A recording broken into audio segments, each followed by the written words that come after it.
The first thing you lose is your sense of time. The second thing you lose is your sense of direction.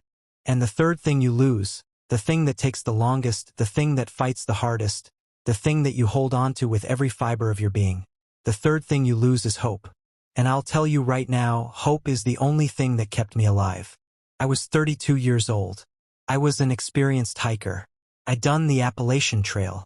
I'd done the Pacific Crest Trail. I'd done the Grand Canyon rim to rim in a single day. I wasn't a beginner. I wasn't some tourist who wandered off the path. I was someone who knew the wilderness, who respected it, who understood that nature doesn't care about your plans. And I still almost died. I still almost became another statistic. Another body found by search and rescue.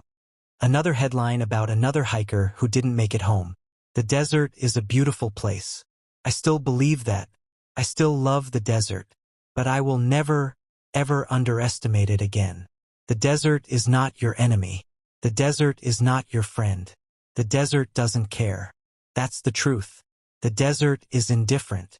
It's just a place. A vast, empty, unforgiving place where the sun beats down like a hammer and the ground stretches out to infinity in every direction. And when you're lost in it, when you're alone in it, when the sun is burning your skin and your throat is so dry that you can't swallow and your lips are cracking and bleeding and every step feels like walking on broken glass, the desert doesn't care. It never did. It never will. To understand why I ended up alone in the desert with no water for 48 hours, you need to understand what I was doing there in the first place. I was on a solo hiking trip in southern Utah. I'd been planning it for months. I had all the gear. I had the maps. I had the GPS. I had satellite communication. I had everything the experts tell you to bring. I was prepared. I was careful. I was ready. I started my hike at sunrise. The plan was a 3-day loop through a remote section of the desert. It was supposed to be challenging but manageable. I'd done harder trails. I'd done longer trails. I was in great shape. I had 5 liters of water in my pack. I had high-calorie snacks. I had a water filter in case I found a stream. I had everything I needed, or so I thought. The first 5 miles were beautiful. The sun was just coming up over the red rocks. The air was cool. I was listening to music on my headphones. I was thinking about how lucky I was. I was thinking about how most people spend their weekends on a couch, and here I was, out in the wilderness, alive, free, doing exactly what I loved. I took pictures. I sent a text to my girlfriend. I told her I'd check in at the next ridge. She texted back a heart emoji. I smiled. I put my phone away. The trail was well marked for the first 6 miles. There were cairns, those little piles of rocks that hikers used to mark the path. I followed them without thinking. One cairn, then another, then another. The trail wound through a canyon, then opened up into a wide valley. The sun was higher now. It was starting to get hot. I drank some water. I ate a granola bar. I took a break in the shade of a giant red rock formation. I looked at my map. Everything was going according to plan. And then I made the mistake. The one mistake that almost cost me my life. I came to a fork in the trail. There were 2 paths. One was clearly marked with cairns. The other was a dry riverbed that looked like it might be a shortcut. I looked at my map. The shortcut would save me about 3 miles. 3 miles doesn't sound like a lot, but when you're carrying a heavy pack in the heat, 3 miles is everything. I checked the map. I checked the GPS. The GPS said the shortcut was a valid route. So I took it. I walked for about a mile down the riverbed. The sand was soft and deep. Every step was a struggle. My boots sank into the sand. My calves started to burn. I was sweating more than I expected. I drank more water. The sun was directly overhead now. It was brutal. I was starting to feel the heat in a way that I hadn't felt before. Not just uncomfortable. Dangerous. I kept walking. I kept telling myself the shortcut was going to pay off. I kept telling myself I'd be back on the main trail in no time. And then the riverbed ended. It just stopped. It didn't lead back to the trail. It led to a sheer rock wall. 100 feet of solid sandstone. There was no way up. There was no way around. I was at a dead end. I pulled out my map. I pulled out my GPS.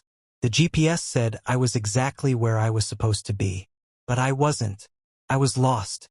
The GPS was wrong. It had lost signal. Or maybe it had been wrong the whole time. I don't know. All I know is that I was standing at the bottom of a rock wall with the sun beating down on my head, and I had no idea where I was. That was the moment when everything changed. That was the moment when my carefully planned hike turned into a fight for survival. I decided to backtrack. I walked back the way I came. The sand was even harder to walk through now because I was already tired. I was already dehydrated. My body was starting to panic. I was starting to panic. I felt my heart racing. I felt my breathing getting shallow. I felt the sun burning my skin through my shirt. I kept walking. I kept telling myself that I'd find the trail. But I didn't find the trail. The cairns were gone. The wind had blown sand over them, or maybe I had gotten turned around. I don't know. I just knew that I was alone in a vast, red, empty desert with no water and no way to call for help. I took out my satellite communicator. I pressed the SOS button. It didn't connect. I tried again. Nothing. I tried again. Nothing. The device had battery, but the signal was blocked by the canyon walls. I was completely cut off. I was completely alone. That was the first hour of being lost. That was hour 0. I still had almost 4 liters of water. I thought I had time. I thought I'd find my way out. I thought help would come. I was wrong. I was so wrong. By hour 12, I was out of water. I had rationed it. I had taken tiny sips instead of big gulps. I had tried to make it last. But the heat was relentless. The sun didn't stop. The sun didn't care. I was sweating so much that my clothes were soaked. My skin was covered in a white crust of salt. My lips were dry and cracked. My tongue felt like sandpaper. My head was pounding. I was dizzy. I was nauseous. I was starting to see things that weren't there. I remember sitting down under a rock outcropping. It wasn't much shade, but it was something. I took off my pack. I opened the water bottle. There was nothing left. Not a drop. I looked at the empty bottle. I wanted to cry. Couldn't. I was too dehydrated to cry. My body had stopped producing tears. I just sat there, staring at the bottle, thinking about all the times I had wasted water. All the times I had poured it down the drain. All the times I had taken it for granted. I thought about my girlfriend. I thought about my parents. I thought about my dog. I thought about all the things I would never get to do again. I thought about how stupid I was to take that shortcut. I thought about how stupid I was to think I was invincible. And then I heard it. A sound. Faint, distant sound. A rumble. I looked up. I couldn't see anything, but I could hear it. It was a plane. A small plane flying somewhere overhead. I jumped to my feet. I waved my arms. I screamed. I screamed so loud that my throat burned. I screamed until my voice cracked and died. I waved my orange shirt in the air. I did everything I could to get that pilot's attention. But the plane didn't see me. It flew right over. It got smaller and smaller. And then it was gone. Just like that. Hope. Then hopelessness. In the span of 3 minutes. That was the moment when I started to give up. I really did. I sat down. I didn't want to move. I didn't care anymore. I was so thirsty. My mouth was so dry.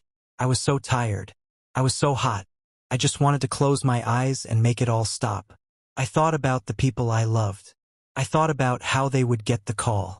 I thought about how they would have to come identify my body. I thought about how they would have to live without me. And I thought about how I would never get to say goodbye. But something happened. Something inside me. Something deep and primal and stubborn. Wouldn't let me quit. I don't know what it was. Maybe it was fear. Maybe it was hope. Maybe it was just a stupid, stubborn refusal to die in the middle of nowhere. But I didn't give up.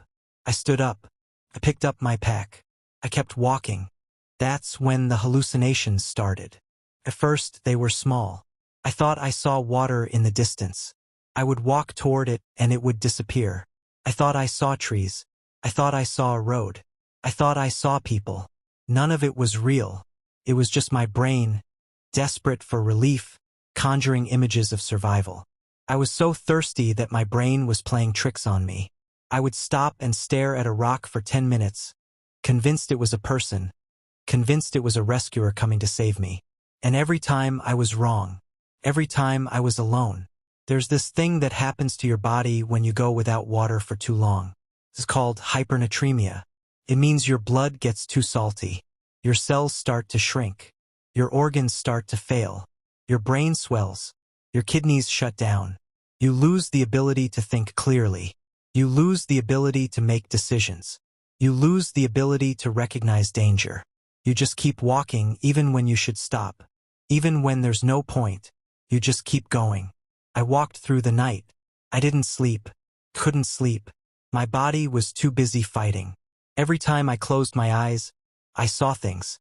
I saw my girlfriend. I saw my parents. I saw my dog. I saw water. Endless, beautiful, crystal clear water. And then I would open my eyes, and it would be gone. I would be back in the desert. Back in the dark. With the cold wind biting my skin and the stars glaring down at me like 1,000 tiny eyes. The second day was worse. The sun came up, and it was like a furnace. I was already dehydrated. I was already weak. The heat just made it worse. I started to lose track of time. I started to lose track of where I was. I started to lose track of why I was even still trying. But I kept walking. I don't know why. I just kept walking. One foot in front of the other. One step at a time. I didn't think about anything. I didn't plan. I didn't strategize. I just moved. It was the only thing I could do. And then, around noon on the second day, I found it. Cactus. A barrel cactus. I'd read about them. I knew that they stored water inside their flesh. I didn't have a knife. I didn't have a tool. But I had a rock. I smashed the cactus with the rock until it split open. The inside was wet. It wasn't water. It was slimy, bitter, alkaline sludge. But it was liquid. I put it to my lips. I drank it. Tasted like dirt and soap and regret. But it was wet. It was something. It was life. I chewed on the flesh of that cactus for what felt like hours. It wasn't enough. It was never enough. But it was something. It was just enough to keep me going. Just enough to keep my heart beating. Just enough to keep my lungs breathing. Just enough to keep my legs moving. I walked some more. I don't know how far. I don't know how long. All I know is that I came over a ridge and I saw something. Something different. Something green. It was a dry riverbed. But it had trees. And where there are trees in the desert, there is water. It wasn't a mirage. It was real. I stumbled down the hill. I fell twice. I got back up. I kept going. And then I saw it. Pool of water. A small, murky, greenish pool of water. It was the most beautiful thing I had ever seen. I crawled to the edge of the pool. I didn't care that it was muddy. I didn't care that it was full of algae and mosquito larvae. I didn't care that it was probably full of bacteria that would make me sick. I didn't care. I dipped my face into that water and I drank. I drank until I couldn't drink anymore. I drank until my stomach cramped. I drank until my body stopped shaking.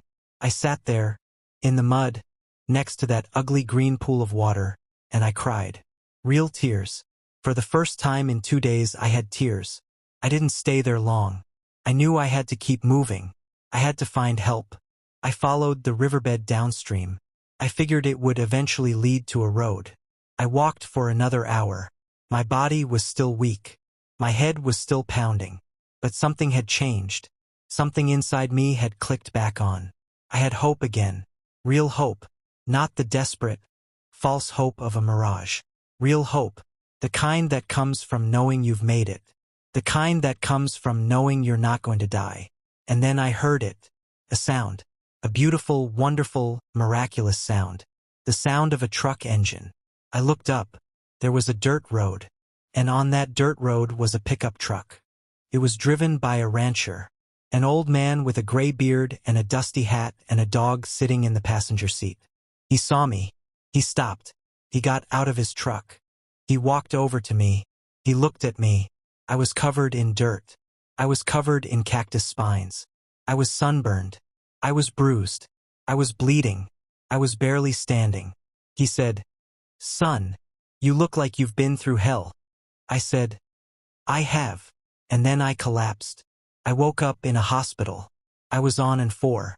I was hooked up to machines. I was surrounded by doctors and nurses. My girlfriend was there. My parents were there. They were crying. I looked at them. I smiled. I said, I made it. And then I fell asleep again. I was in the hospital for 3 days. They pumped fluids into me. They treated the sunburn. They treated the dehydration. They treated the malnutrition. They told me I was lucky to be alive. They told me that most people don't survive 48 hours without water in the desert. They told me that I was a miracle. And here's the thing. They were right. I was lucky. I was lucky that I knew how to find water. I was lucky that I didn't give up. I was lucky that I found that cactus. I was lucky that I found that pool. I was lucky that I found that rancher. But luck wasn't the only thing. The only thing that kept me alive was hope. Hope is a real thing. Hope is not just a feeling. Hope is a chemical reaction in your brain. Hope releases dopamine. Dopamine gives you energy. Dopamine gives you motivation. Dopamine gives you the will to keep going when your body is telling you to stop. Hope kept me walking when I had no reason to walk. Hope kept me searching when I had no reason to search. Hope kept me alive when I had no reason to live. I am not a religious person. I don't believe in divine intervention. I don't believe that a higher power saved me. I believe that I saved myself. I believe that the human spirit is stronger than we give it credit for. I believe that we are capable of more than we think we are. I believe that when you are faced with the worst thing imaginable, you have a choice. You can give up, or you can fight.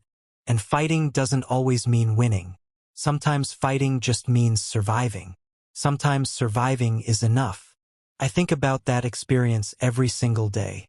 I think about the heat. I think about the thirst. I think about the fear. I think about the cactus. I think about the pool of water. I think about the rancher. But most of all, I think about hope. I think about the moment when I decided not to give up. I think about the moment when I decided that I was going to live. That decision changed everything. It changed how I see the world. It changed how I see myself. It changed how I see the things that matter. I've never told anyone the full story before now. I've told bits and pieces. I've told the funny parts. I've told the scary parts. But I've never told the whole truth. The whole truth is that I came closer to death than I've ever been. The whole truth is that I have nightmares about that desert. The whole truth is that sometimes, when I wake up in the middle of the night, I can still feel the sun on my skin and the sand in my mouth. And the whole truth is that I'm grateful for all of it. I'm grateful because that experience taught me something that I never could have learned any other way. Life is fragile. Life is precious. Life is short. And every single day that you wake up breathing is a gift. You don't have to believe in God to believe that. You just have to believe in the miracle of being alive. I still hike. I still go out into the wilderness. I still push myself.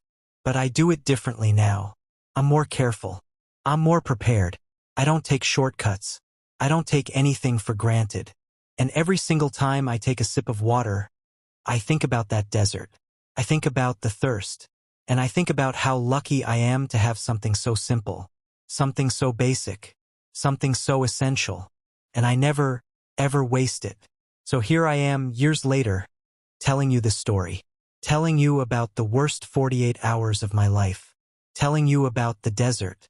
Telling you about the cactus. Telling you about the rancher. Telling you about hope. And I'm telling you this because I want you to know something. I want you to know that no matter what you're going through, no matter how hard it gets, no matter how dark it seems, there is always hope. There is always a reason to keep going. There is always a reason to fight. Because if I can survive 48 hours in the desert with no water, you can survive whatever you're facing. You just have to keep walking. You just have to keep putting one foot in front of the other. You just have to keep believing that the next step will lead somewhere. Even when you can't see it. Even when you don't believe it. Even when everything inside you is telling you to stop. Don't stop. Keep walking. Keep fighting. Keep hoping. Because the water is out there. The cactus is out there. The rancher is out there. And the rescue is coming. It always is. You just have to survive long enough to find it. Thanks for listening to my story. If it resonated with you, please subscribe. I share real, unfiltered true life stories every week. Drop a comment below. Have you ever faced something that pushed you to your absolute limit? How did you survive it? I read every single one. And if you're going through something hard right now, I want you to hear this. You are not alone. You are not forgotten. And you are so much stronger than you think. You have more fight in you than you know. So keep going. Keep hoping. Keep surviving. I'll see you in the next one.